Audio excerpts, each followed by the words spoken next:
आज हम पढ़ने वाले हैं भारतीय संविधान।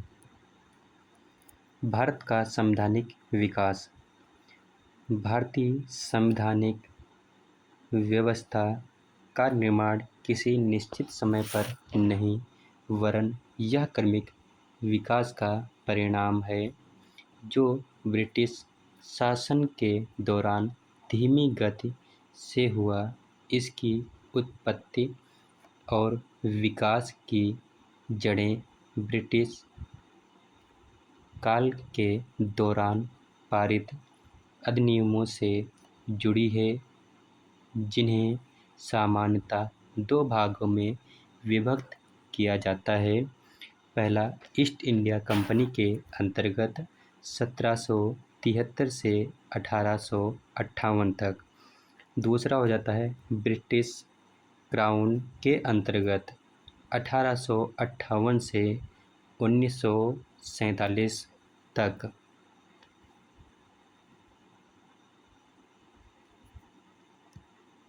अगला हम पढ़ने वाले हैं 1773 ईस्वी का रेगुलेटिंग एक्ट।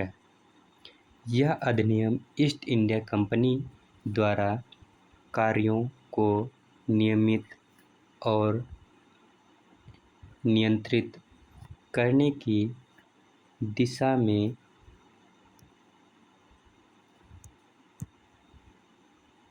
में ब्रिटिश सरकार द्वारा उठाया गया पहला कदम था। इस अधिनियम को तत्कालीन ब्रिटिश प्रधानमंत्री लॉर्ड नॉर्थ द्वारा गोपनीय समिति की सिफारिश पर 1773 ईस्वी में पारित किया गया था।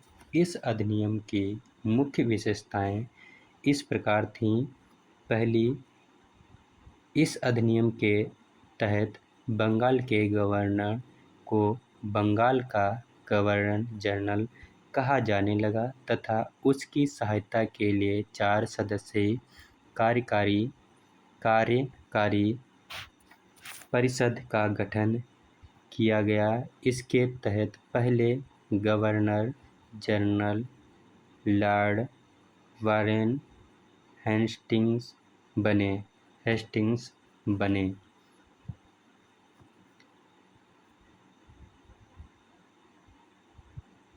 दूसरा हो जाता है मद्रास एवं बम्बई के गवर्नर बंगाल के गवर्नर जनरल के अधीन हो गए।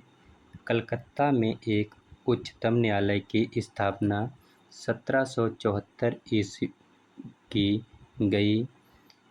इसमें एक मुख्य न्यायाधीश तथा 3 अन्य न्यायाधीश थे। इसके प्रथम मुख्य न्यायाधीश सर एजला इम्पे थे। ईस्ट इंडिया कंपनी के कर्मचारियों की निजी व्यापार करने एवं भारतीयों से उपहार व रिश्वत लेना प्रतिबंध कर दिया गया। ब्रिटिश सरकार का बोर्ड ऑफ डायरेक्टर्स के माध्यम से ईस्ट इंडिया कंपनी पर नियंत्रण सशक्त हो गया।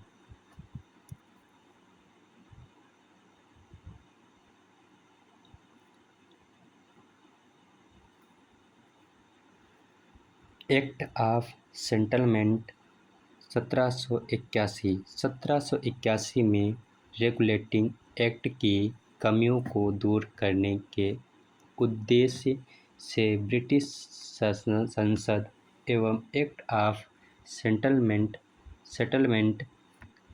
बंदोबस्त कानून पारित किया। Pitt's India act 1784। इस अधिनियम को ब्रिटिश संसद के तत्कालीन प्रधानमंत्री विलियम पिट द्वारा प्रस्तुत किया गया, जिसकी विशेषताएं इस प्रकार थीं।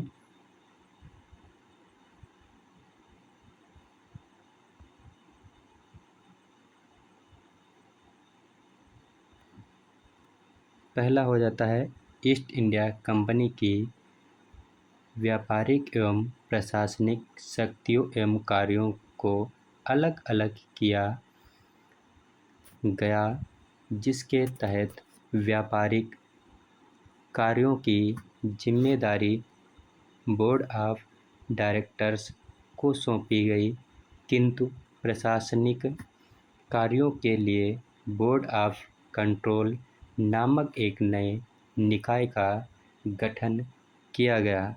दूसरा पॉइंट हो जाता है, भारत में ईस्ट इंडिया कंपनी के अधीनस्थ क्षेत्र को पहली बार ब्रिटिश आधिपत्य का क्षेत्र घोषित किया गया।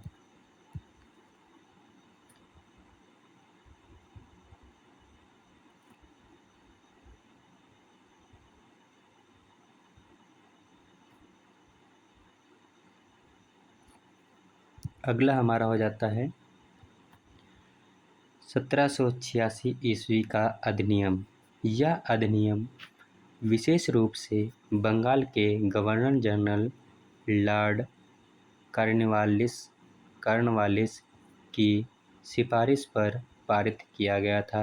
इस अधिनियम के द्वारा गवर्नर जनरल को विशेष परिस्थितियों में अपने परिषद के निर्णय को निरस्त करके अपने निर्णय को लागू करने का अधिकार प्रदान किया गया तथा साथ ही गवर्नर जनरल को प्रधान सेनापति की शक्तियां भी प्रदान की गईं।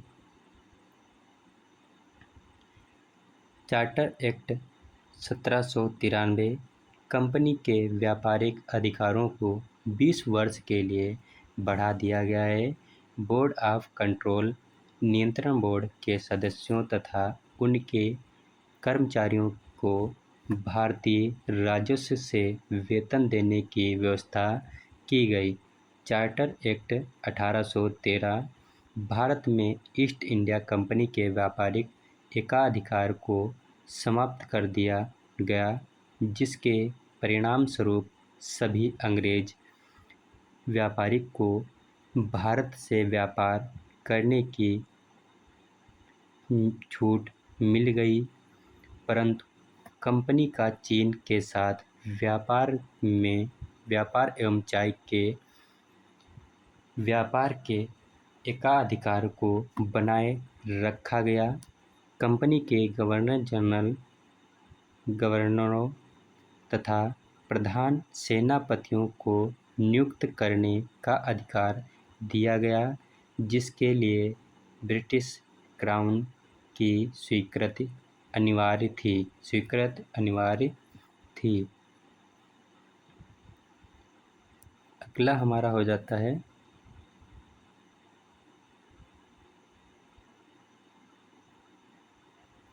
भारत में शिक्षा के विकास के लिए पहली बार 1 लाख रुपए की वार्षिक धनराशि के व्यय तथा प्रावधान किया गया।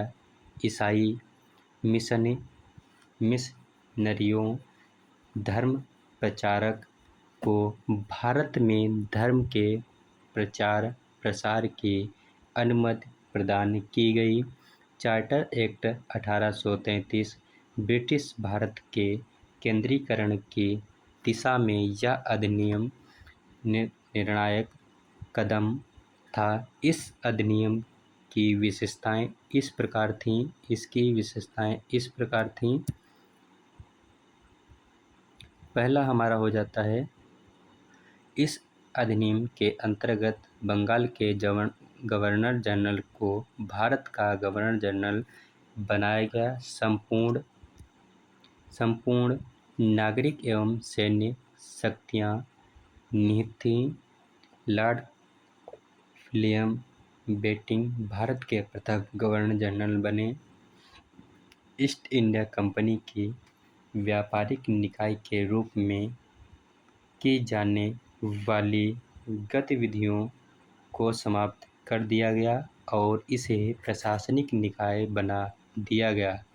विधियों के संहिताकरण के लिए गवर्नर जनरल को आयोग गठित करने का प्रावधान दिया गया, जिसके तहत 1834 ईस्वी में लॉर्ड मेकाले की अध्यक्षता में 4 सदस्यीय विधि आयोग का गठन किया गया। Charter act 1853 east India company के अंतर्गत ब्रिटिश संसद से पारित यह अंतिम तथा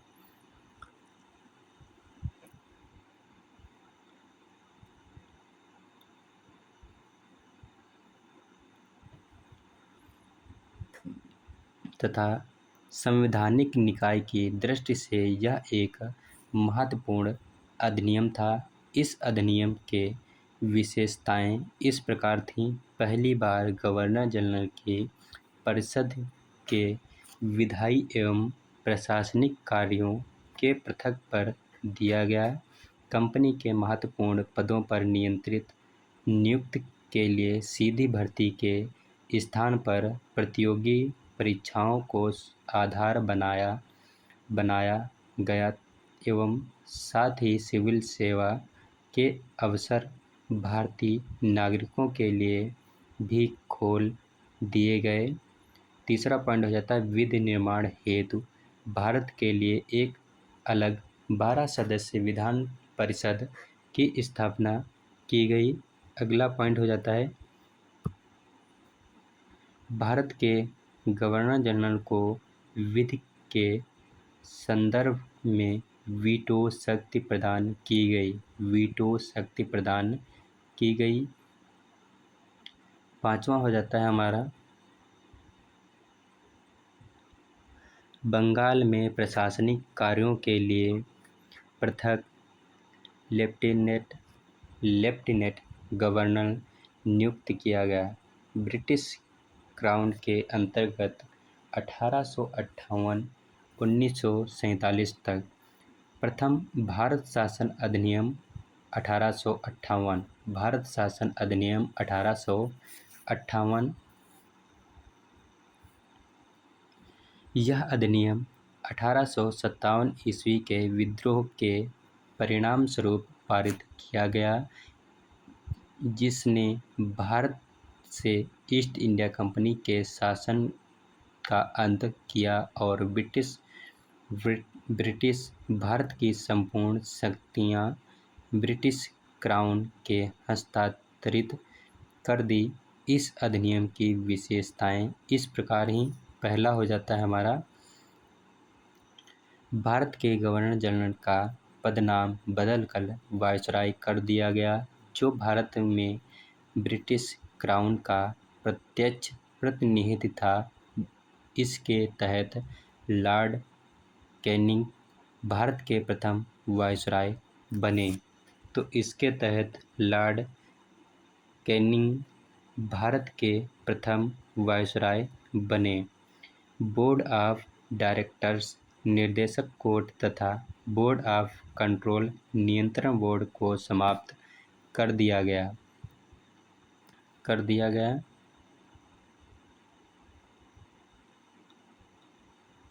तीसरा पॉइंट हमारा हो जाता है राज्य सचिव के रूप में एक नवीन पद का सृजन किया गया, जो ब्रिटिश कैबिनेट का सदस्य था तथा ब्रिटिश संसद के प्रति उत्तरदायी था।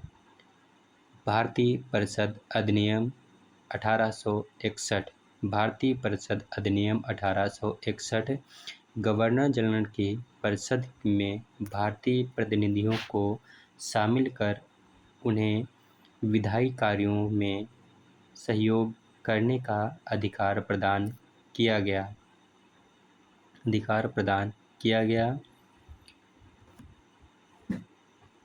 गवर्नर जनरल की विधायी शक्तियों का विकेंद्रीकरण कर दिया गया। 1862 ईस्वी में लॉर्ड कैनिंग ने पहली बार विधानसभा में 3 भारतीयों पटियाला के महाराज नरेंद्र सिंह, बनारस के राजा देव नारायण सिंह तथा सर दिनकर राव को नामित किया। बम्बई तथा मद्रास के विधान परिषदों को कानून बनाने एवं उसमें संशोधन करने की शक्ति प्रदान की गई, जिससे प्रांतीय स्वायत्तता प्रारंभ हुआ। बंगाल उत्तर पश्चिमी सीमा प्रांत तथा पंजाब में नई विधान परिषदों का गठन किया गया। वायसराय को परिषद में कार्य संचालन के लिए नियम और आदेश बनाने की शक्तियां प्रदान की गई। इसने लॉर्ड कैनिंग द्वारा प्रारंभ की गई विभागीय प्रणाली को मान्यता प्रदान की।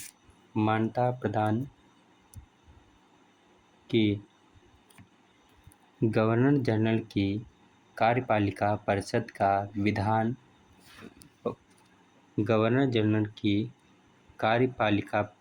परिषद का विस्तार करते हुए इसमें विधि विशेषज्ञ के रूप में 5 सदस्य शामिल किया गया। तो 5वां सदस्य शामिल किया गया। अगला हमारा हो जाता है गवर्नर जनरल को अध्यादेश जारी करने का अधिकार प्रदान किया गया है, जो आपातकाल के 6 माह तक प्रभावी रह सकता है। भारतीय परिषद अधिनियम 1992। भारत में पहली बार प्रत्यक्ष निर्वाचन प्रणाली का प्रावधान किया गया। इसके तहत आर्थिक नीति तथा बजट के मामलों में भारतीय सदस्य को बहस करने का अधिकार दिया गया, परंतु भारतीयों को मतदान का अधिकार नहीं था। तो भारतीयों को मतदान का अधिकार नहीं था। अगला हमारा हो जाता है इसमें भारतीय परिषद अधिनियम 1909। भारतीय परिषद अधिनियम 1909। इस अधिनियम को मार्ले-मीटो सुधार अधिनियम कहा जाता है। केंद्रीय और प्रांतीय विधान परिषदों के आकार में व्यापक वृद्धि की गई, जिसमें केंद्रीय परिषद के सदस्यों की संख्या 16 से बढ़ाकर 60 कर दी गई।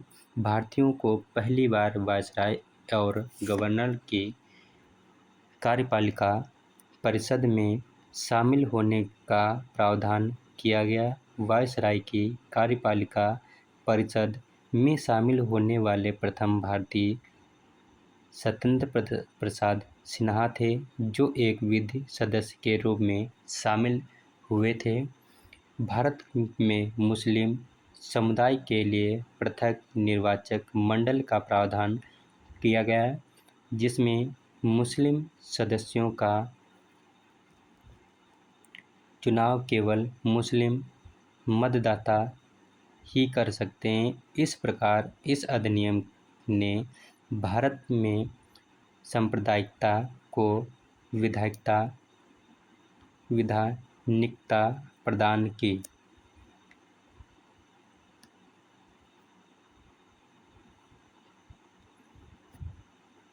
कल हम लोग यहीं से पढ़ेंगे भारत शासन अधिनियम 1919।